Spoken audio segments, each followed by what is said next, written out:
세상의 모든 지식 언더스탠딩.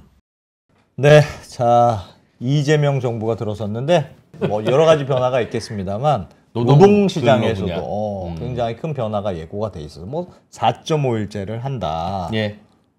포괄임금제 그런 거 하면 안 된다. 네. 뭐 하여튼 등등등 굉장히 이재명 정부는 근로 환경과 노동 환경을 어떻게 바꿀 그렇습니다. 것이며 이 영향은 근로자와 기업에게 어떤 영향을 줄 거냐, 이 중요한 주제를 죄송합니다. 이제서야 하게 돼서 죄송하고요. 네. 저희가 전문가를 찾다가 좀 늦었습니다. 노무법인 현율의 장진나 대표 노무사님. 예, 모시고. 우리나라 대표 노무사고 그렇죠. 노무와 관련한 드라마나 영화를 제작할 때는 항상 이분께 자문을 받는. 요즘 넷플릭스에서도 이 사무실이 나온다고 하는. 노무사 노무진. 그 뜨거운 노무. 직접 출연하시려다가 바빠서 자문만 해주셨다는 모시겠습니다. 장진나 노무사님 모셨습니다. 어서 오세요. 네, 안녕하세요. 네. 네. 노무사님은 야근을 하시네요. 네, 아우 죄송합니다. 저는 야근하고 대표라서 괜찮죠? 네, 대표라서. 괜찮습니다. 전혀 괜찮습니다. 네, 네, 네. 예. 네. 하여튼 예, 뭐가 바뀔까요? 뭐 엄청난 변화가 있을 것 같기는 해요. 지금 모든 사실은 기업들이 굉장히 떨고 있지 않습니까? 저희가 방금 말씀 주신 것 같은 4.5일제 이 하나의 주제만으로도 굉장히 지금 기업들한테는 예. 임팩트가 있기 때문에 네. 이제 이거에 대해서 이제 기업들뿐만 아니라 뭐 여러 이제는 뭐 학자분들이나 뭐 정책을 개발하시는 분들 모든 분들이 다 관심을 많이 가지고 계시고 예. 가장 중요하게는 이제 본인들한테 이제 이게 이제 적용이 될 근로자, 노동자분들한테 예. 이제 관심이 제일 많아서 이런 부분들에 대해서 이제 벌써 이제는 자문들이 엄청나게 이제 밀어닥치고 있는 중이고. 근데 오늘 말씀드릴 내용들은 그래서 그냥 저스트 그냥 이런 내용들 우리가 꼭 알아야 될 것 같은 내용들만 좀 중심으로 해가지고 제가 말씀을 드리려고 하고요. 네. 그리고 저희가 그 전 정부 이제 윤석열 정부에서 이제 3년 동안 추진했던 뭐 노동개혁 이런 정책들도 있었었는데요. 노동개혁이라는 것들 자체는 사실은 완수가 되지 못하고 이제 중단돼 버렸고요. 제가 지금 말씀드릴 거는 이재명 정부가 정말로 노동개혁이 될 것 같다 이런 얘기를 좀 드리고 싶어요. 근로시간 뭐 4.5일제로 줄어드는 것뿐만이 아니고요.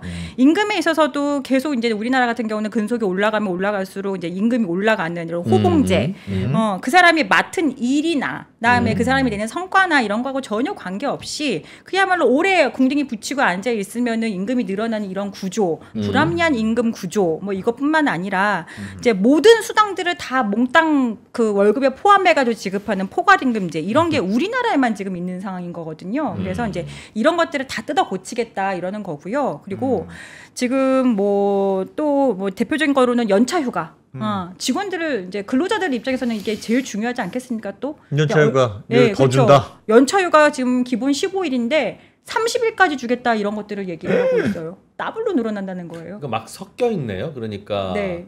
그동안 우파가 주장하던 네. 그 고용의 탄력성 늘리자는 것도 하겠다는 거고. 뭐 일부는 오래만 앉아 있으면 연봉이 자동으로 올라가는 거 이거 없앤다는 게 그거잖아요. 그러죠. 그런 것들. 근데 또 반대로 연차휴가 늘리고 포괄임금제 없애자는 거는 또 이제 노동계에서 그동안 주장해 왔던. 그렇겠죠. 근데 이제 그런 것들을 없애면서 지금 현재 있는 총액 수준은 그냥 그대로 보존하고 갈 것이냐 아니냐 줄일 것이냐 이런 여러 가지 부분에서는 갑론을박이 있을 수는 있겠어요. 근데 이제 근로자들 입장에서 보면은 제일 중요한 거는 몇 시간을 일을 하고 일주일에 몇 시간 일을 하고 내가 얼마를 받을 것이고. 그거죠 뭐. 그렇죠. 그리고 내가 그리고 법적으로 내가 쉴 수 있는 날은 며칠이고 이게 제일 중요하지 않겠습니까? 그렇습니다. 이게 어떻게 보장이 되느냐가 제일 중요하냐 이거일 텐데 지금 현재 이재명 정부에서는 그것들을 다 건드리겠다는 거예요.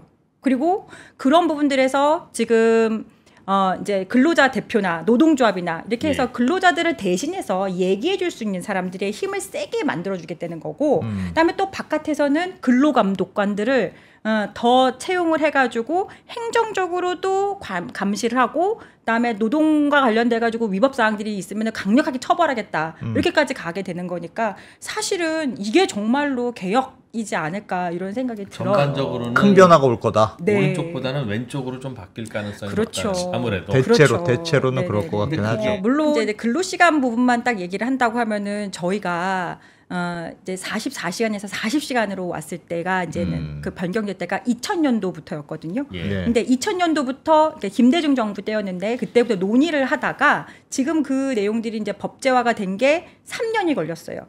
그래서 2004년도부터 시작을 했고, 그다음에 1000인 이상 사업장부터 단계적으로 쭉 실행을 하면서 5인 이상 사업장에 정착이 되는 건 2009년이었습니다. 그러면 전체적으로 봤을 때 근로시간이 4시간이 줄어드는데 10년이 걸린 거예요.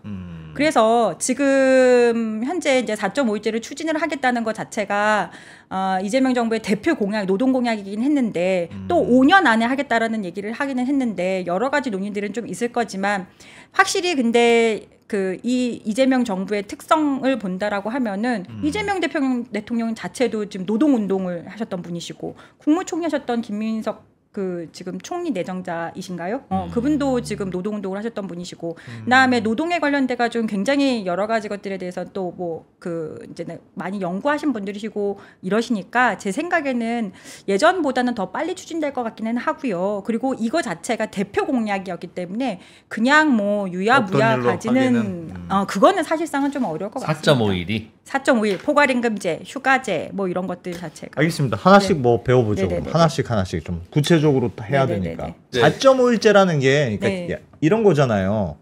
노동 시간은 똑같아. 네. 근데 대신 뭐 조금씩 더 해가지고 금요일 날 오후에는 놀도록 하자. 뭐 그런 거 아니에요? 4.5예요? 근데 이제 우리나라에서도 주 5일제 얘기를 하지만 법에는 주 5일이라고 되어 있지는 않아요. 기준 근로 시간은 일주에 40시간으로 한다라고 해서 40시간이라고 명시가 되어 있는 거고, 이거는 네. 40시간을 넘으면은 법적으로 연장 근무로 간주할 거야. 여기서부터는 연장 근무가 시작이 된다, 이 의미거든요. 네. 5일이라는 말이 절대 없어요. 예. 그래서 6일을 해도 일주에 40시간을 근무를 시키면은 기준 근로 시간 중 내에서 연장 근로 수당 없이 지급이 있다. 되는 겁니다. 4일이냐 5일이냐는 네. 써 있는 게 어디에 그냥 없어요. 40시간만 네, 있는 거예요? 그렇죠. 그래서 이제 기준 근로 시간을 우리나라 같은 경우는 40시간으로 하고 있는 거고, 프랑스 같은 경우는 이미 2000년도부터 36시간 35시간이죠. 35시간으로 되어 있어요. 그러니까 우리나라보다 지금 몇십 년 앞서가지고 벌써 근로시간 단축을 해놨고요. 그리고 유럽에 있는 많은 나라들이 지금 근로시간이 이미 기준 근로시간이 우리 40시간보다 더 적게 기준이 되어 있죠. 그래서 예. 실제로도 일주일에 월화수목금 중에 하루는 오전만 일해요? 그렇죠. 예. 그리고 유럽에서는? 네네. 그래서 기준 근로 시간 자체를 이제 짧게 줄이겠다라는 게 이 현 정부의 이제 정책 내용인 거죠. 그리고 그게 이제 선진국 수준으로 해서 낮추겠다라는 말이, 그래서 지금 기준 근로 시간을 이제 30시간대로 낮추겠다라는 거지. 예. 4.5일이 35시간이 될지 36시간이 될지는 아직은 결정이 된 게 없어요. 네. 그러나 그렇더라도 35시간 해라 그러면 그거는 4.5일 할 수 있겠네요. 네. 그렇죠. 그럼 예를 들면 네. 지금 40시간을 그대로 해서 네. 월화수목을 1시간씩 더 하고 뭐 그 네. 시간만큼 금요일 날 뺀다. 네. 예를 들면 그럼 총 40시간 똑같잖아요. 되고. 그래도 돼요? 그거 그렇죠. 아무 근데 상관없어요? 현재는 되게 예리한 질문이셨어요. 근데 우리나라가 현재 법은 하루 1일 8시간.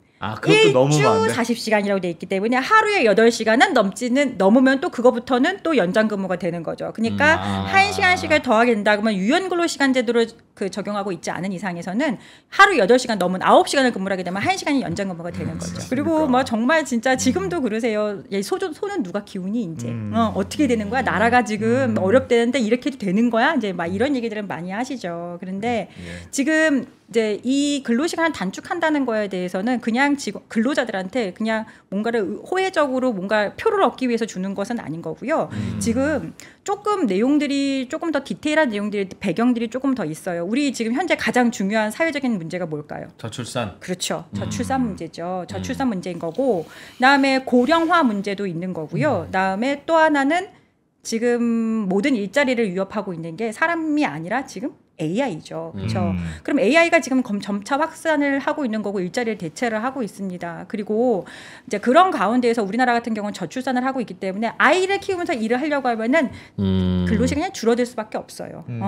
그리고 그다음에 고령자들을 노동시장으로 이제는 다시 투입을 시켜야 되는 문제가 있는데, 고령자들을 풀타임으로 근무시킨다는 것 자체가 그거는 또 어렵기 때문에 지금 상황에서는 그런 여러 가지 사회적인 상황 때문에 이제 근로시간을 단축할 수밖에 없는 거고, 예. 그다음에 우리나라의 노동의 역사 자체가 근로시간을 단축하는 역사였다는 거죠. 그리고 사람이 덜 일하고, 그다음에 덜 힘들고, 좀 더 이제 여유를 가져야 된다는 것 자체가 사람들의 목적이 되기 때문에 행복의 어떤 가장 큰 지표가 되기 때문에 그런 부분에서는 이제는 이 정부도 그런 방향으로 이제 생각을 하고 있는 거고, 이런 부분에 있어서는 예전에 윤석열 정부에서도 조금 고민을 했던 것들이 충분히 있었던 거죠.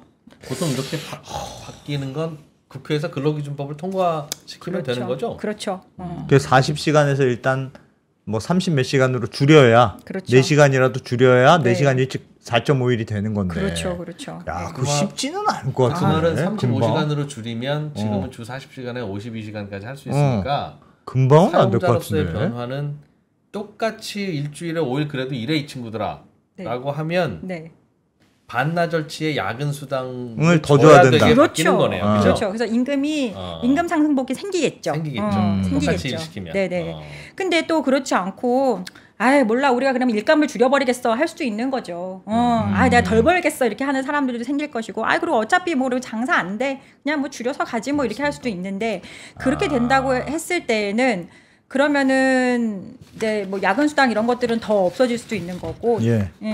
주 5일 40시간에 이제는 5인 미만까지도 다 의무화되어 있는 건가요? 아 그렇지는 않습니다. 지금 현재 상황에서는 52시간제 법이나 그다음에 뭐 40시간을 넘으면 야간 수당 50% 할증을 해서 줘야 되는 거잖아요. 예. 근데 그 법을 적용하는 거는 5인 이상 사업장만 되는 거고요. 5명이 넘어야. 예, 네. 지금 현재는 그런데 지금 이번에 이재명 정부의 노동 공약 중에 그것도 또 되게 이슈가 되는 공약이 하나가 있는데, 그게 바로 이런 내용들을 다 똑같이 1인 이상 사업장이면 다 하겠다는 거. 즉 5인 미만 5인 사업장에서 미만도 다 해주겠다는 게 지금 되게 크죠. 그러면 네. 예를 들면 편의점 제가 사장님이에요. 네. 그럼 아르바이트생 쓰잖아요. 네. 그것도 이런 걸 다 적용한다는 다 뜻이에요? 적용하는 거죠. 지금은 안 하죠. 안 합니다. 지금 5인 이상이 아니니까. 그렇죠. 안 하고 있는 대표적인 게 지금 5인 미만 사업장에서는 52시간을 넘어서 일을 시켜도 됩니다. 무제한으로 일 시켜도 되냐 이런 얘기까지 나오게끔 법적으로는 그게 제한 규정이 적용이 안 돼요. 싫으면 직원 6명 있는 대로 취업하면 되니까. 그렇죠. 가라 이건가 뭐 이런 거죠. 그리고 그다음에 두 번째로는 아까 할증 수당 50% 주지 않고 그냥 일 시켜도 되는 거예요. 그러니까 그냥 일 더했으면 그냥 시간당 얼마 그것만 더 주면 되는 거고. 시간당 만 30원이면 그것만 주면 되는 거죠. 그리고 또 하나 연차 휴가가 없어요. 15일 휴가 뭐 이런 네. 거 보장이 안 되는 거고, 그다음에 심지어는 부당 해고를 시켜도 근로자들한테 한 달치 해고 예고장만 보전해주면 부당 해고 돼도 뭐 크게 사업주한테 데미지가 없어요. 또 뭐 직장 내 괴롭힘을 한다고 하더라도 그거에 대해서 금지 규정이 배제가 되어 있어요. 아니 그럼 아르바이트생이 마음에 안 들었어. 편의점 사장님이. 그냥 한 그럼 달치만 나가지 마. 너 내일부터 나오지 마. 그거 못 한다는 거예요? 아니 너 나오지 마. 이렇게 할 수 있는 거예요. 원래는 나오지 마를 말로 하면 안 되는 거고 서면으로 하고 뭐 인사위원회 하고 막 엄청 절차를 밟아야 되는데 5인 이상이면 그렇죠. 근데 이제 5인 미만이라고 한다면은 한 달치만 주고 나가라. 한 달치 주고 나가라. 한 달치만 줄 테니까 나가. 이렇게 해도 이제 한 달치 받고 나와야 된다는 거죠. 근데 그게 이제 뭐 수습 근로자였을 때 뭐 이런 거 예외 규정이 조금 있긴 있지만은 한 달치 주면 돈으로 해결할 수가 있는 게 지금 현재는 구조였는데 이번에 그러니까 이제 노동공약에서 보면 그것도 다 전면적으로 해주겠다. 그러니까 되게 영세한 소기업에서도 이제 5인 이상이든 이하든 상관없이 다 적용을 받아야 되는 거니까 그런 부분에서는 상당히 조금 어려움이 있을 거는 같아 보여요. 그리고 그런 작은 사업장들은 또 특히나 노동법을 잘 알거나 또 이러지는 못하는 거거든요. 그래서 이제 그런 데서 오히려 더 이제 앞으로는 분쟁이 생길 가능성이 더 클 것 같고 이제 그런 게 네네네. 그래서 그런 부분들이 조금 문제가 있을 것 같고, 그다음에 지금 아까 이제 그 안 대표님하고 이 프로님이 얘기하셨던 것처럼 4.5일제 그냥 쉽게 그렇게 얘기를 하면은 4.5일제 같은 것들도 지금 거대 여당이 있지 않습니까? 그렇죠. 정부에서 밀어붙인다고 하고 그다음에 법안으로 그냥 바꿔버린다고 하면은 사실은 언제든지 바뀔 수 있는 구조에 와 있는 게 예전과 지금하고는 또 되게 다른 사실이잖아요. 그러니까 지금 이제 의지를 가지고 특히 이제 정부 초반에 항상 우리가 5년 임기이긴 하지만 정부 초반에 항상 이제 모든 것들을 다 많이 추진을 하잖아요. 뭐 3년 넘어가면 레임덕이니 뭐니 이런 얘기가 나오기 때문에 그래서 올해 연도부터 추진이 될 것들이 굉장히 많은 거고 그리고 벌써 지금 얘기가 나오는 게 지금 노동공약 중에서 대표적인 거 정년 연장. 정년 연장? 네, 정년 연장. 이거는 벌써 지금 입법을 추진한다고 지금 나와 있으니까 예. 올해 년도 뭐 4.5일제니 뭐 포괄임금제 금지니 뭐 연차휴가 확대니 뭐 이런 부분들은 내년 뭐 바라볼 수는 있겠죠. 뭐 기업체들 불러다 놓고 경영계들 의견도 수렴을 하고 이런 절차적인 것들을 거치면서 그렇게 갈 수는 있겠지만 정년 연장에 대해서는 이미 얘기가 좀 됐던 거고 그런 거니까 지금 국민연금 수급 연령에 맞춰가지고 65세로 개정하는 거 이거는 올해 연도 안에 충분히 통과가 될 만한 내용이지요. 이거는 네 그래서 되게 빠르고 되게 임팩트 있게 추진이 될 것 같습니다. 느낌상 뭐부터 할 것 같으세요? 때지는 뭐는 할 것 같고 뭐는 안 할 것 같. 이거 안 할 것 같다고 하면 또 좀 그렇지. 우선순위 뭐부터 하실 것 같아요. 우선순위는 제가 듣다 보니 5인 이상 사업장 근로자들 4.5일 하는 게 먼저냐. 지금 거의 노예 취급받고 있는 5인 미만 사업장 근로자들의 권익을 평균화하는 게 먼저냐. 이거는 논리적으로 또는 도덕적으로 보면 그분들부터 구제해야 되는 것 같기는 하지만 또 현실적으로는 그게 어려울 거 아니겠어요. 그분들 다 구제하고 나서 4.5일째 하겠다 그러면 아마 한 5, 60년 사이에 안 될 것도 같고 그러나 큰 회사 다니는 직원들만 계속 그렇게 그냥 좋고 5인 이하 근로자들은 무슨 뭐 다른 나라 노예냐? 그렇죠. 라고 생각하면 또 그렇게만 가는 것도 아닌 것 같은데 노동계에서 제일 밀었던 거는 그 5인 미만 사업장 확대가 제일 밀었던 사안 아닙니까? 그렇죠. 그 노란봉투법 다음으로 그걸 많이 밀었죠. 노동계에서는 일단은 지금 노란봉투법을 굉장히 많이 밀고 있는 거였고 그다음에 예전 정부에서 거부권이 2번이나 행사가 됐던 3번이었나요? 네. 거부권이 행사가 됐던 거기 때문에 노란봉투법. 그렇죠. 노동조합들한테 어떤 손해배상, 형사책임에 대한 면책들을 주는 그리고 또 더 넓게 가가지고는 하청 회사 사람들이 이제 원청에 가가지고 교섭 요구할 수 있는 권한인데 노동조합의 힘을 굉장히 세게 해주는 법이죠. 근데 이제 이 법이 통과될 가능성이 제가 보기에는 제일 클 것 같아요. 정년 다음으로 그 다음에 노란봉투법. 정년은 뭐예요? 정년 65세. 방금 얘기한 정년 연장? 정년 연장 65세로. 그게 먼저 통과될 것 같다? 네네네. 그럼 공기업, 대기업 다니는 분들은 좋을 거고. 그렇죠. 네. 근데 그런데 지금 이제 뭐 아까 얘기했던 작은 사업장들 있잖아요. 중소 사업장들 이런 데에서는 정년이 연장이 되면은 그 정년이 연장이 되면서 혜택을 누릴 사람들은 지금 현재 지금 50대, 60대에 있는 미취업 하신 분들, 고령자들이 아마 그 사업장의 인력으로 대체가 될 거예요. 정년이 연장이 된다고 하더라도 구조가 그냥 다 일괄적으로 65세 이렇게 되는 게 아니고 근로자가 원하면은 65세까지 일할 수 있어에 대한 건데 작은 사업장들에서 사실은 지금 현재 있는 젊은 세대들이 65세까지 있으려고 하지 않을 거예요. 그거에 대해서 원하지 않을 거고 그들이 빠져나간 노동시장 자체를 작은 영세 기업에는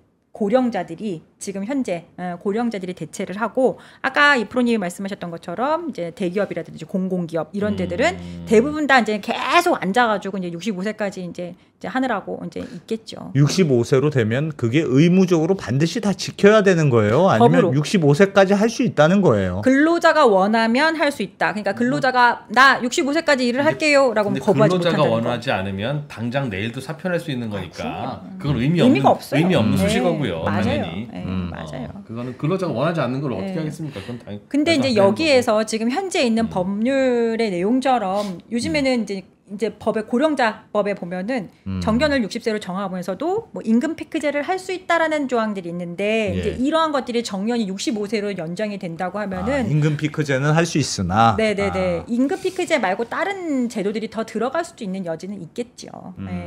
나이가 드는데 당연히 생산성은 떨어지고 막 이러니까는 그런 걱정은 있을 텐데 임금 피크제 말고 그걸 어떻게 하죠? 뭘 더 하죠? 그래서 직무 조정하는 것들이 있을 수 있겠죠. 지금은 임금만 조정할 수 있다라는 규정이 있지만은 이제 후손으로 백업 부서로 이제 발령을 낼 수 있다라든지 발령을 내면서 사표를 그냥 유도하는 방식. 근데 그거를 법적으로는 아마 장치를 만들 거예요. 그렇게까지 지금 뭐 악용될 수 있게끔 만들지는 않을 것 같고 그리고 그렇게 해서 정년을 일단은 뭐 제 생각에는 뭐 바로 연장을 한다는 법률들을 이제 만들어낼 것 같고 그 다음에 이제는 노동계의 수건이었던 노란봉투법에 대해서 어떻게 보면은 통과를 시킬 거고 그 다음에 이제 해 나가는 게 이제 근로시간 아까 4.5일제라든지 이런 포괄임금제 금지라든지 5인 미만 사업장들 확대라든지 이런 내용들에 대해서 이제 쭉 추진을 하겠죠. 탄력받아가. 포괄임금제와 관련해서 그러면 네네. 포괄임금제는 네가 대충 얼마 연장근로 했다고 치고 네. 그냥 우리는 연봉계약을 얼마로 하자. 네. 그러면 그건 안 줘. 연장근무 해도 그냥 했다 칠게. 뭐 네. 그런 네. 게 포괄임금제인 거죠. 그렇죠. 너 여기에 월급 내가 너 1,000만 원 줄 건데 너 여기에는 네가 연장 야간 휴일 근로수당 하는 거 다 들어있는 거다. 더 이상 원하지 마라. 네. 더 시켜도 어쩔 수 없어. 이걸로 퉁 이런 제도예요. 근데 이제 포괄 임금제하고요, 근로시간 제도하고요, 사실은 이게 굉장히 연결이 되어 있는 거거든요. 그래서 아까 기자분들 같은 분들은 이제 바깥에 나가가지고 막 외근하고 막 이러시는 분들이니까 네. 이런 분들의 근로시간 측정 자체가 어려우니까 이런 거에서는 간주근로시간제 이런 것들을 적용을 시키고, 그다음에 요런 간주근로시간제를 베이스로 해가지고 연봉은 얼마로 하자 이런 계약을 만드는 경우가 있는 거고요. 포괄임금 계약은 그런 게 아닌 거고, 네. 예를 들어서 원래는 근로시간 산정이 다 가능해요. 가능한데 하려면 할 수는 있어. 예, 예. 사무직이야. 가능한데 근데 밑도 끝도 없이 그냥 여기에다가 너 그냥 1,000만 원 줄게. 너 그냥 뭐 밑도 끝도 없이 연장해. 이러한 제도들로 설계가 되는 형태를 얘기를 하는 거거든요. 예. 그래서 제가 지금 포괄임금 계약이랑 고정 뭐 OT 계약 비슷한 뭐 고정 OT 계약 뭐 이런 것들을 조금 제가 그 비교를 해갖고 온 게 있어요. 그런데 이제 법에서 이제 금지하겠다고 하는 포괄임금 계약은 근로시간이 산정이 가능해요. 아까 기자님하고는 다른 경우죠. 근로시간 계약 그 설계가 그러니까 측정이 가능한데 여기에 그냥 구분이 안 되어 있어요. 몇 시간분의 연장 근무 수당이 들어가 있는지, 야간 근무 수당이 들어가 있는지, 휴일 근로 수당이 들어가 있는지도 명시도 안 되어 있고 다 몽땅 들어간 걸로 할게라는 형태의 이런 임금 계약을 포괄임금 계약이라고 하는 거고, 요거를 금지시키겠다고 하는 거고요. 그다음에 요거하고 좀 비슷한 거.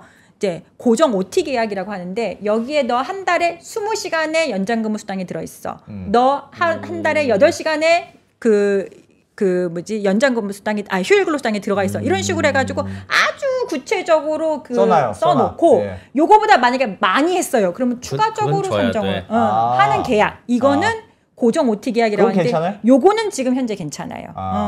근데 말되네. 네네, 그렇죠. 그러니까 내가 뭐 여기에 그러면 내가 한 달에 내가 한 20시간 분의 연장 근무 수당이 들어가 있으니까 20시간 분까지는 하면은 내가 돈을 안 받는 거구나 알 수 있잖아요. 근데 그게 아니라 지금 밑도 끝도 없이 100시간을 해도 똑같은 임금을 받으라고 하면은 그거는 당연히 무효가 돼야 되는 거죠. 그러면 근로 시간을 철저하게 측정하는 건 이러나 저러나 해야 되네요. 그렇죠. 기자고 그래서 영업사원이고 뭐든 어머, 이 프로님 되게 센스 있게 얘기를 하시네요. 그래서 이 정부에서도 근로시간 측정에 대해서 의무 조항을 법 규정으로 명시하겠다고 한 거예요. 그래서 어떻게? 근로시간 체크.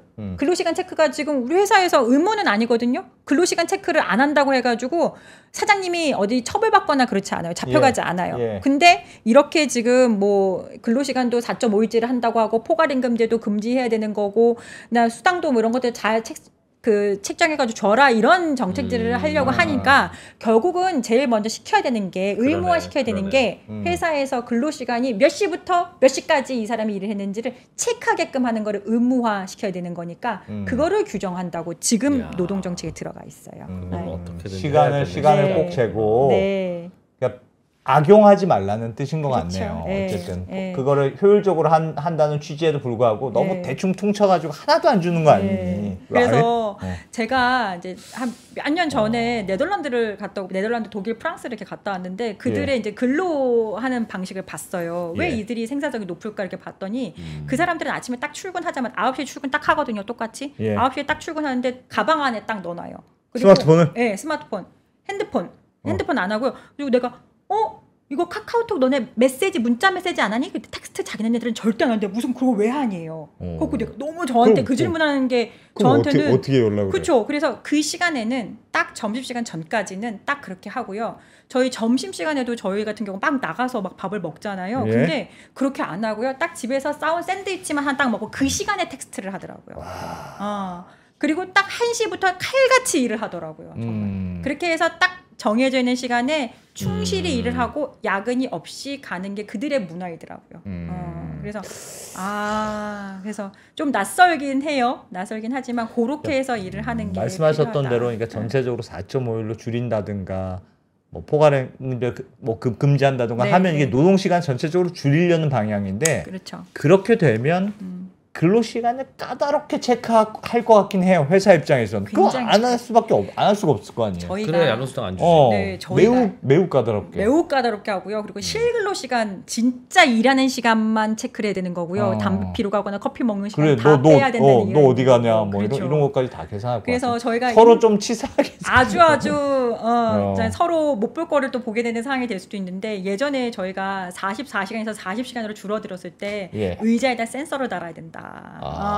이런 할 때 복사하러 가는 거 어떻게 네. 그리고 궁뎅이에다 센서를 붙여야 된다. 뭐 이런 얘기가 막 있었던 게 있었었고요. 그다음에 요즘에 프로그램들 중에서 보면은요. 그런 게 있어요. 굉장히 타이트한 프로그램들로 딱 마우스 움직이는 시간 안 움직이면 알람 뜨고 너 뭐 하고 있니? 막 어. 이러면서 막 알람 뜨고 프로그램이 이제 AI가 이제 보내는 거죠. 그래서 실제 근무 시간들을 다 이제는 타임테이블로 쫙 해서 정리를 하는 그런 예. 뭐 무슨 컨트롤 무슨 이런 프로그램들도 있더라고요. 네. 그래서 근데 그렇게 되면은 정말로 진짜로 뭐라 그럴까요? 마지못해 일을 하는 감시당해서 일을 하는 그런 느낌도 너무 들 것 같고 되게 싫을 것 같아요. 근데 그것도 요즘에 이제 얘기가 많이 나오는 것 중에 하나입니다. 실고로 시간의 책정을 어떻게 할 거냐? 어떻게 할 거냐? 그게 돼야지 4.5일제도 포괄임금제도 무난하게 정책이 될 것 같은데 그게 실질적으로 책정이 가능하냐? 아니 그게 예를 들면 뭐 띡 하는 게 있으면 정확하게 재지면 그런 게 없는 데는 어떻게 해요? 그렇죠. 그리고 요즘에 우리나라에 뭐 찍어서 내라고 그래야 되나? 뭐 로그인 할 때 사진 찍어서 보내 뭐 이렇게 해야 돼요? 너무 그것도 비효율이지 않을까요? 세상에. 근데 그거 어떻게 측정을 하냐는 거죠. 그러니까 그거에 대해서는 이제 뭐 별별 방법들이 다른 나오고 나라들은 있고. 뭘 할 걸 아니겠어요? 근데 다른 나라들은 이제 문화적으로 아예 그렇게 되어 있는 문화가 거고. 그러니까. 칭동 이거 뭐 하는 거 있잖아요. 칙 하는 거. 저희 카드 펀치 하듯이 그런 식으로. 네, 그런 것들도 있고 이제 로그인 하는 거 자체가 이제 근무 시작인 것 같기도 하고 예. 되게 또 이제 아까 우리 앞서 그 교수님이셨는데 뭐 기업 문화 뭐 조직 문화 뭐 이런 얘기 잠깐 하셨던 것 같은데 예. 거기에서는 연장 근무 안 합니까? 이렇게 제가 물어봤더니 연장 근무 오버타임 이렇게 저한테 물어보더라고요. 그래서 예스 그랬더니만은 자기네들은 전쟁이 나지 않는 한 기업에 그러니까 회사에 크게 불이 나지 않는 한 연장 근무를 한다는 생각은 안 한다. 이렇게 답변을 하더라고요. 그러니까 연장 근무에 대한 것 자체가 근로자들도 안 한다, 시키지도 않는다라는 게 그들의 문화더라고요. 일이 밀리면 다음 날 해야 되네요. 그렇죠. 그리고 정말 그날 충실하게 하고 가는 게 서로 간의 약속처럼 되어 있는 게 문화로 고객사가 뭐 오늘까지 요구한다 그러면 네. 오늘 야근하고 내일 네. 오전에 좀 쉬고 보통 그렇죠. 이렇게 하는데 네. 그거 안 된다. 서로 뭐 네. 득과실이 있는데 득과실이 서로 있는 합의하면 거죠. 되죠. 그렇죠. 네. 근데 글쎄 될까 싶어요. 저도 그런 거에 굉장히 뭐 이런 것들을 법으로만 하는 게 될까 이런 생각이 들기는 해요. 예. 그래서 지금 뭐 혹자는 어떤 분은 되게 심하게 말씀하시는데 이 이재명 정부의 가장 큰 리스크는 이게 정말로 정책들이 다 실행이 될 것인가가 가장 큰 리스크가 될 거다. 뭐 이런 얘기까지 하시더라고요. 이거 다 하면은 네. 비용이 많이 들 텐데 진짜. 그러니까 물론 뭐 일하는 시간이 많이 변했다. 줄어들어서 좋긴 합니다. 노조위원장 할 때는 안 그랬는데 비용이 많이 무슨 들 텐데. 비용이 듭니까? 어차피 사측이 부담해야 되는 거라면서. 사측의 비용이 늘어나는 거지. 근데 또 이제 뭐 배경들을 조금 본다라고 하면은 지금 현재 시점으로 본다고 하면 이런 정책들이 이제 친 근로자 측 정책인데 네. 이런 정책들을 할 때는 사업주의 비용 부담이 늘 수밖에 없어요. 근데 그 비용 부담을 감당할 수 있는 기업체들이냐? 지금 현재 지금 IMF 때랑 거의 비슷하게 지금 뭐 도산율이 지금 뭐 최고치라고 얘기를 하기도 하고 네. 그런 회사들이 대부분 다 영세 중소기업들인데 예. 이 지금 제도들 자체가 타겟팅이 되는 것들은 다 그런 사업체들이거든요. 큰 기업들은 또 어떻게든 버틸 수는 있어요. 뭐 물론 노동조합들이 있고 막 이렇기 때문에 그들을 대응해야 되는 거는 있겠지만 굉장히 클 수 있어서 지금 현 정부에서는 이제 그거를 어떻게 해결할 것인가도 저도 되게 궁금한 사항 중에 하나이지요. 그게 네. 결국은 점진적으로 할 수밖에 없지 않을까요? 그래서 한꺼번에 다 도입 못할 것 같은데. 근데 뭔가 또 결과를 내야 된다는 굉장히 압박감이 있을 거예요 지금. 네. 뭔가 하여튼 네, 내가 네. 공약한 게 많으니까 뭔가 빨리 하나씩 보여줘야 돼. 네. 그리고 국회의원 선거가 또 오고 예. 이런 것들이 있기 때문에 되게 단기간으로 막 해야 되는 것들이 또 굉장히 이렇게 조급함이 있지 않을까 이런 생각이 들어요. 그리고 이미 지금 뭐 이런 공약들에 대해서는 연구가 조금씩 진행된 것들이 있기 때문에 그 연구가 진행된 것들을 바탕으로 해가지고 뭐든 좀 더 실행을 하려고 하는데 조금은 부침은 당연히 있겠죠. 제일 먼저 도입될 것 같은 건 일단 노란 뭉티법. 그건 좀 오래된 묵은 거니까. 그거 한번 통과됐다가 또 그냥 반려됐던 거니까 거부권 행사했던 거니까 그거는 뭐. 그리고 두 번째가 말씀하신 게 4.5일제. 4.5일제. 4.5일제. 어떻게든 들어야 4.5일제. 그거 진짜 4.5일제는 정말 와 어마어마할 것 같은데. 근로시간 단축인데. 금요일 날 오후가 없어지는 거잖아요. 그럼 4.5일제인데 나는 그럼 금요일은 늦게 갈래. 그것도 상관없어요? 그런 것들도 아마 만들 거예요. 유연근무 시간 저희가 40시간제 도입할 때 유연근무 시간, 탄력적 근로시간제, 선택적 근로시간제 이런 것들이 유연근로시간제들이 대거 그 입법이 됐었거든요. 근데 이제 그런 것들이 됐던 것처럼 이번에 근로시간 단축이 된다 그러면 또 그런 얘기들이 있을 거고. 근데 다 좋아할 건 아니고요. 근로시간이 만약에 단축이 된다고 하면은 퇴직금은 실질적으로 조금 줄어드는 부분들이 있을 수도 있어요. 그럼 그런 것들은 어떻게 할 것이냐.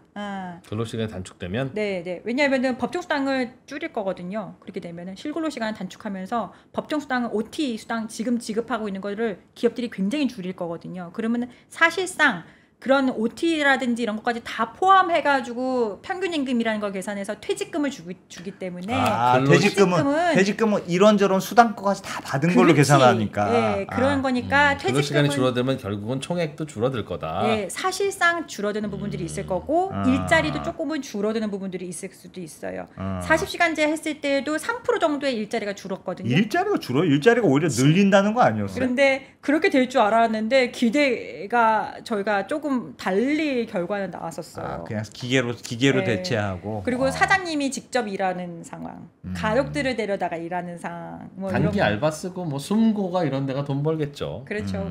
그럼 점점 더 근로자들의 고용 비용이 올라가면 당연히 답은 되는 건데. 그리고 요즘에 좀 또 그 이제 숨고 말씀하셔가지고 이제 여기 또 노동 정책에 또 있는 내용이 뭐냐면은. 저희가 이제는 숨고 같은 자영업자들이잖아요. 자영업자들한테도 산재를 이제는 적용을 시켜준대요. 산재.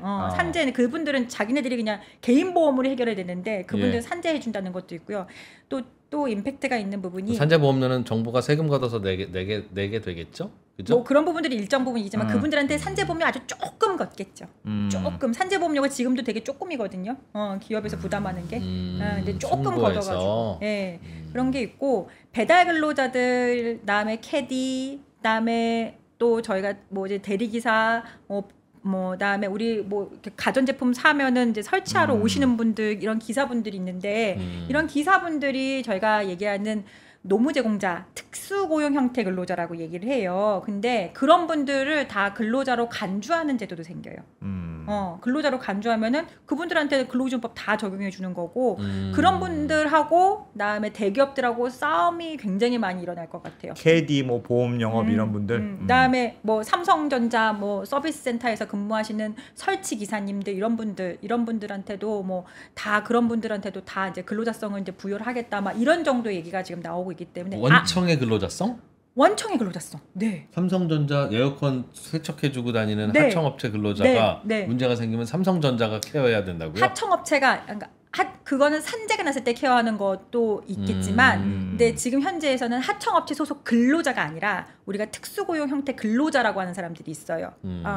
그 삼성전자 그 서비스 센터에서 이제 설치해 주신 기사님들은 3.3% 뛰는 사람들이지만 삼성전자 직원으로 돼 있지는 않고 아니죠, 당연히 세모임 분들이거든요. 그렇죠. 근데 직원은 아닌데 이제 그런 분들한테도 근로자 추정 제도라 그래가지고 그분들이 나 근로자예요라고 얘기를 하는데 삼성전자에서 너 근로자 아니야를 입증을 못하면은 근로자인 걸로 간주하는 제도가 생긴대요. 작업 지시를 구체적으로 하면 이제 근로자성이 인정되겠죠. 왜냐하면은 뭐 삼성전자 서비스 센터에서 소속이 되어 있지만은 어디 가서 뭐를 하세요라고 얘기를 하는 거는 삼성전자 서비스 센터에 있는 어떤 누군가가 지시할 거거든요. 그러니까 그런 부분들도 되게 많이 이제 근로자로 인정을 받는 상황이 되겠죠. 그러니까 어떻게 보면은 우리나라도 그분들은 이제 밤에도 와가지고 설치해 주시기도 하시잖아요. 근데 이제 근로자가 된다고 하면 아까 얘기했던 것처럼 4.5일제 적용되고 된다고 하면 근로자 안 오는 거지. AI가 이제는 뭐 답변해주고 이제 그렇게 되는 상황에 올 수도 있지 않을까라고 생각은 제가 해봤어요. 또 뭐 연차휴가 저축제도 뭐 이런 것들도 생긴다고 해요. 저축제도 그건 뭐예요? 올해 못 간 연차 내년에 쓰는 그렇죠. 거지. 2월에서 쓰는 거. 근데 지금은 뭐 그런 게 제도적으로 되어 있지는 않지만 이제 그런 것들이 이제 법으로 보장이 되는 이런 제도가 생길 거고 그리고 이제 근로자 측한테는 불리한 부분들이 없게끔 분명히 또 그런 부분들이 개정이 될 거고 그리고 근로자 대표제라는 게 있어요. 우리나라 근로자 대표제. 네, 근로자 대표제라는 게 있는데 이제 아까 우리가 근로시간을 단축을 한다거나 유연근무 시간제를 한다거나 연차휴가를 쓴다든가 뭐 이런 여러 가지 것들이 있는데 이런 거 관련해 가지고 근로자들 개개인하고 협의하지 않고요. 법적으로는 근로자 대표라는 거 뽑아가지고 반장 같은 거죠. 그럼 근로자 대표로 뽑아가지고 서면 합의해서 예를 들어서 연차휴가를 이날 샌드위치 날이 있어요. 샌드위치 날이 있으면 이날 다 전 직원들 연차로 대체하자 이런 합의 같은 걸 해가지고 시행할 수가 있는 제도가 있거든요. 그런 제도나 유연근로시간제도. 야 기자들은 여기 다 간주근로시간제를 하는 걸로 하자. 간주근로 하면은 하루에 9시간 일한 걸로 간주한다라는 것들을 사장님하고 근로자 대표하고 합의해서 시행하게끔 하는 제도들이 있어요. 그래서 근로자 대표가 되게 중요한 사람인데 근로자 대표는 뭐 투표로 뽑아요? 뭘로 뽑아요? 그렇죠. 근데 그게 법적으로는 지금 어떻게 뭐 제대로 되어 있는 게 아무것도 없어요. 그래서 이 정부에서는 지금 많은 근로조건들이 바뀌니까 중요한 근로조건들이 바뀌니까 이 중요한 근로조건들에 대해서 개별 근로자들이 회사하고 협의하지 않고 근로자 대표 통해 가지고 노조가 없어도 근로자 대표 통해 가지고 회사하고 합의할 수 있게끔 근로자 대표에 대한 규정을 만들어주고 근로자 대표는 법적으로 회사가 불이익 조치 못하게끔 막아주는 제도 이런 것들도 만들어주겠다는 거죠. 그러니까 이제는 이제 단위 노조제도 같은 거네. 그렇죠. 준노조죠. 준노조가 될 수도 있죠. 그리고 노조가 있는 사업장에서는 당연히 노조위원장이 근로자 대표가 될 거고. 지금도 그 대표가 있긴 있는데 그냥 네가 그냥 했다 그래 이렇게 하고 서류만 쓰고 그렇죠. 그렇게 많이 하던데. 많이 하죠. 근데 이제 그런 것들을 이제 막겠다는 거죠. 그래서 정말로 노조까지는 아니어도 이제 노조위원장 같은 근로자들의 이익 대표자인 이제 반장, 진짜 완장차는 반장을 이제는 뽑아주는 제도 그리고 보호해주는 제도까지 만들겠다는 거죠. 그래서 노란봉투법은 저기 위에 있는 형님들의 얘기인 거고 이제 개별 사업장들에서는 이제는 근로자 대표가 어떻게 보면은 근로자들의 이제는 왕형님이 될 수도 있겠지요. 이제 사장님들하고는 이제 그분들하고만 얘기하시는 게 되는 거겠죠. 여기 계시는 분들. 지금은 어떻게 돼 있어요? 지금도 그런 내용들이 있긴 있는데 근로자 대표들을 아까 우리 안 대표님 얘기하신 것처럼 사장님이 서류에만 있는 대표가 많다니까 내가 대표였어? 내가 근로자 대표라고? 나 뭐 하는 거였지? 그냥 뭐 보지도 많아요. 않고 서명하고 막 이러는 건데 이제 그렇게 되는 거여서 지금 이제 이런 이제 제도들이 결국은 이제는 만들어지는 게 이제 뭐 아예 아니지는 않을 거예요. 그리고 이 지금 내용들 자체가 지금은 조금 생소할 수 있다고 하더라도 시간이 언제이냐가 중요한 거지. 이 방향으로 간다. 그렇죠. 이 방향은 누구도 반대하는 사람은 없어요. 근데 이제 그렇게 되면은 기업들이 지금 상황에서는 이렇게 어마어마한 내용들을 대비해가지고 조금 새로운 전략들을 만들어내지 않으면은 이제 기업들도 그러니까 물론 힘들어지고 이제 직원들도 굉장히 힘들어지는 상황이 되는 거고 법만 있는 상황이 되는 거고 모두 다 피해자가 되는 상황이 될 수도 있겠죠. 이야. 정말 노무사님들이 해야 될 일이 많아지겠네요. 노무사의 진짜 시대가 왔네. 아니에요.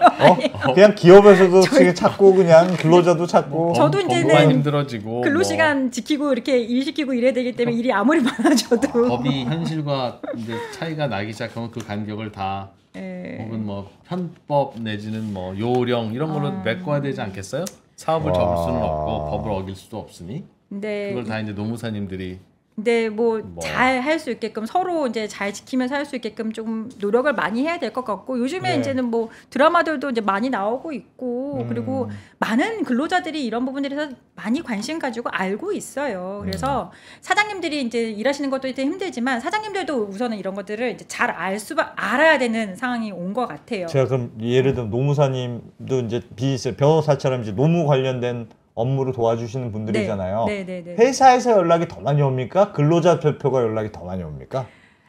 사실은 회사에서 더 많이 올까? 그럼 돈을 내야 노무사님한테 돈을 내야 되니까 그러네. 저는 어떤 사람의 모든 사람의 노무사가 되는 게 제 목표인 거고. 노무사도 다 하려면 공부가 안 되면 돈을 받아야지. 다 투자를 해야 되는 겁니다. 안 대표님은 그럼 예를 들면 뭐 그 시청자한테 전화 오거나 저 예전에 노조위원장 할 때 노무사님 썼어. 돈으로 써서 컨설팅을 받았어. 조력을 받으시는 게 그럼요. 필요한 거고. 조력을 받아야 돼. 근데 지금 공부 스스로 하라고 노조위원장 전일 근무 면제해줬더니 본인은 놀고 노무사님 썼다고요? 일정 과외지. 일정 과외. 컨설팅. 알겠습니다. 그리고 이제 이 법들이 대부분 다 이제 근로자들한테 굉장히 유리한 법들이고 노동법 자체가 그렇지 않습니까? 매우 그렇긴 하네요. 그렇죠. 그러면 방패를 써야 되는 사람들 자체는 사실은 이제 회사 측이니까 회사가 좀 더 절박한 분들이 더 많으시겠죠. 그리고 회사의 담당자들, 그분들도 근로자이긴 한데 그분들이 이제 내가 어떻게 이거를 준비해야 되는 거지, 어떻게 회사를 하자고 대표님한테 보고를 해야 되는 거지, 이거에 대한 고민이 제일 많으신 거거든요. 그러니까 그런 담당자분들이 얘기 많이 오시기도 하고, 그다음에 제도가 이제는 실행이 되면서 나 이거 좀 불이익을 받은 것 같아 라고 생각하시는 근로자분들이 조금 오시는 상황이 되는 거고. 사실은 지금은 기업에서 제 얘기가 많이 오는 상황이죠. 기업에서 어떻게 대응해야 될 건지. 그렇죠. 이거 뭐예요? 제일 먼저. 이런 어떻게 대응해야 돼? 이거 뭐예요? 이거 어떻게 돼요? 이거 이런 얘기인 거고, 알려주세요. 이런 거에 대해서 정확하게 알려주세요. 그리고 이거에 대한 영향을 알려주세요. 그래서 기업이 뭐를 해야 되는지 알려주세요. 이거. 이 얘기가 제일 많이 오죠. 이렇게 법이 바뀌면 정부에서도 관리 감독도 강해집니까? 아까 근로감독관들을 더 채용한대요. 근로감독관들을 대거 더 충원을 하고요. 그래서 사업장 감독을 돈다고 하고, 그리고 이재명 그 대통령이 예전에 경기도지사 할 때 뭐라고 얘기했냐면은 경기도 내에서 지방 공무원들이잖아요. 지방 공무원들한테도 그 지방의 노동 행정을 감독할 수 있는 권한을 또 별도로 줘서 중앙과 지방 자체가 같이 협업해가지고 사업장 관리를 할 수 있게끔 하겠다. 그러면은 더블로 늘어나는 상황이 되는 거죠. 그리고 근로감독관은 일반 그 공무원하고 다르게 사법 경찰이거든요. 수사권이 있어요. 그래 가가지고 뭐 컴퓨터 띄워갖고 와가지고 막 포렌식하고 막 이러는 게 그게 다 감독관님들이거든요. 그러니까 사실은 다른 공무원들보다 조금 셉니다. 근로감독관이. 네, 근데 이제 그게 이제 중앙에는 더 충원해가지고 인원을 더 늘려가지고 사업장 감독을 하겠다는 거고, 지방 서울시면 서울시, 경기도면 경기도, 여기에도 따로 있다는 거고, 그러면 2중 3중으로 감독을 하겠다는 거니까 임팩트가 굉장히 세죠. 그러면 이제 예전처럼 뭐 탈법, 뭐 불법 이런 것들이 사실은 이제는 뭐 언제부터 예전부터도 그랬지만 뭐 이런 것들을 지금 하는 거는 그거는 사실은 이제 성공적인 비즈니스 모델은 아니에요. 네. 절대로 그거는 오히려 돈을 더 많이 쓰시게 되는 상황이 되시는 거니까 법을 준수하고, 그다음에 대신에 거기서 이제 좀 더 고퀄의 어떤 HR 기획을 해보시는 게 지금은 제일 필요한 상황이죠. 알겠습니다. 네. 야, 큰 변화가 있겠네.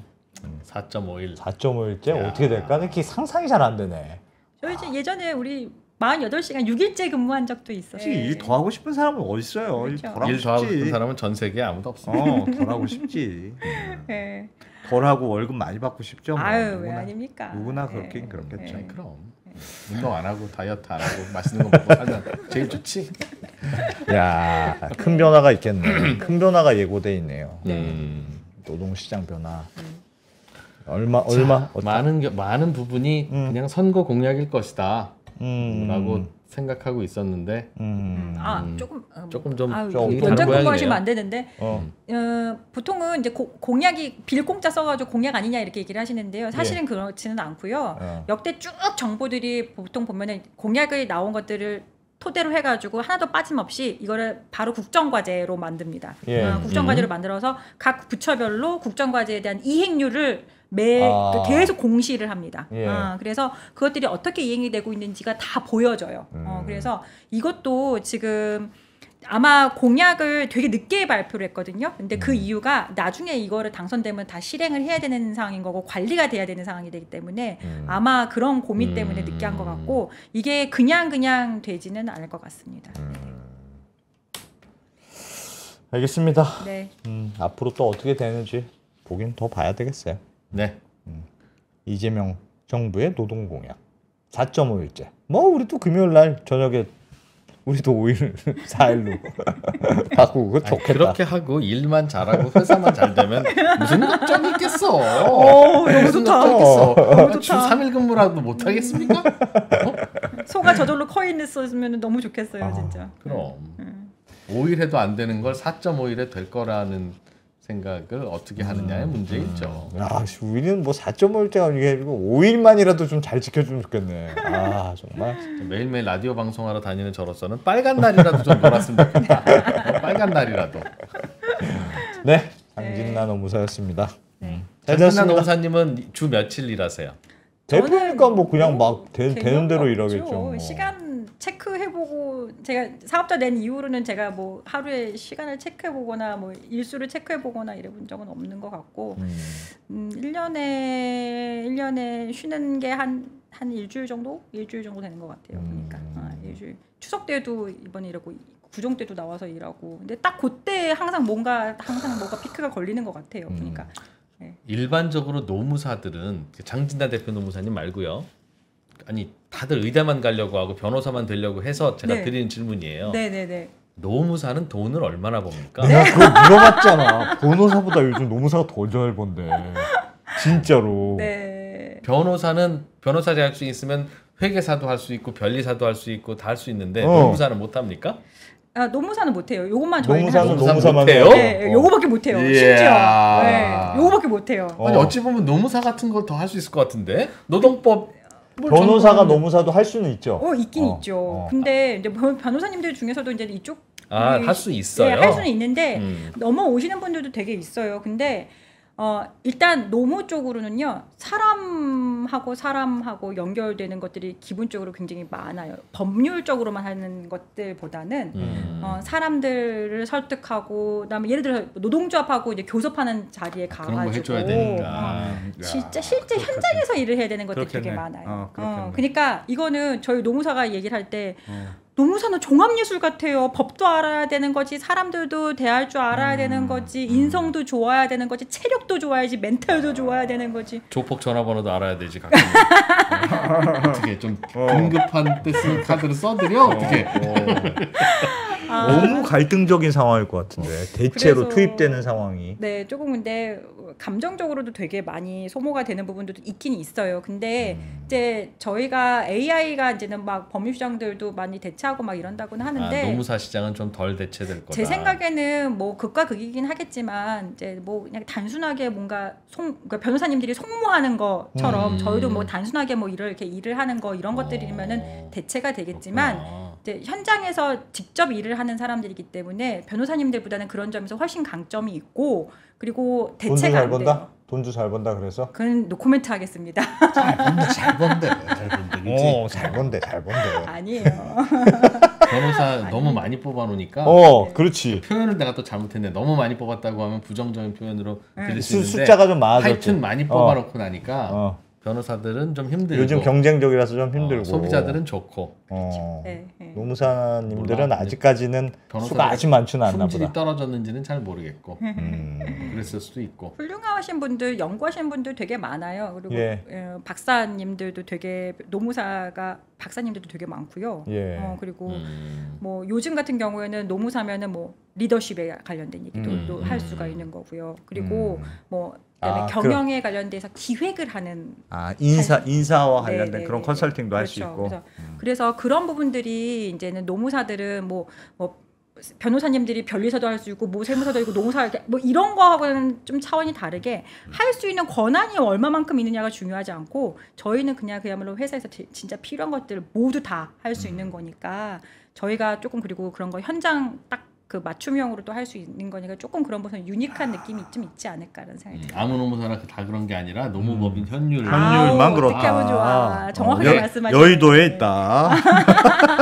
정확하게 노무법인 말씀하시네. 현율에는 대표 노무사님 말고 장진환 노무사님 말고 장진환 노무사님의 직원으로서 일하는 노무사도 있죠. 네, 있죠. 5인 이상입니까? 5인 미만입니까? 아, 5인 이상입니다. 아 이게 뭐 이미 지키고 있었어요. 그럼 되게 치열하겠다. 이거는 모든 직원이 근로기준법을 빠삭하게 알고 그렇지, 있고, 그렇지.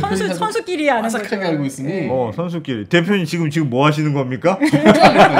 쫓아겠다. 그렇지. 오, 이렇다 이거지.